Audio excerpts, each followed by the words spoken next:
ஆட்சிக்கு வந்து 2 மாசம் ஆகுது. இதாவது தெரியாம ஓட்டு போட்டோம்னு இப்போ வருத்தப்படுறேங்க. 10 வருஷமா இந்த நீட் நடந்துகிட்டு இருக்கு.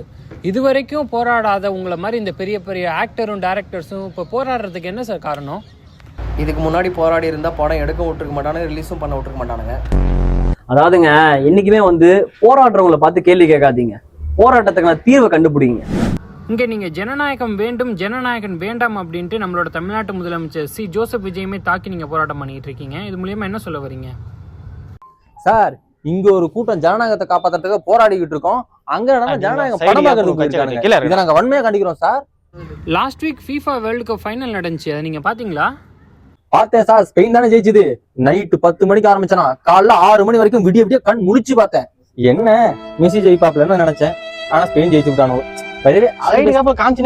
இது ஸ்டூடெண்ட்ஸ்க்கான போராட்டம். வாயை திறங்க சிஎம்னு சொல்லி நீங்க போராடுறீங்க. தமிழ்நாடு அரசுட்டேருந்து நீங்க என்னதான் எதிர்பார்க்குறீங்க? இதுக்கு ஏதாவது தெரியாம ஓட்டு போட்டோம்னு இப்போ வருத்தப்படுறேங்க. ஆட்சிக்கு வந்து 2 மாசம் ஆகுதுங்க. எங்க மாணவர்கள் இவ்வளவு பேர் நீட் எதிர்த்து போராடிட்டு இருக்காங்க. நீட் எதிர்த்து பண்ண ஒரு சைன் போட்டுட்டு போக வேண்டியதானங்க அவரு. வாதியாரே, அது சென்ட்ரல் கவர்மெண்ட், ஸ்டேட் கவர்மெண்ட் நினைச்சா எதுவும் பண்ண முடியாது. வாயை திறக்கட்டுங்க சிஎம் ஃபர்ஸ்ட்.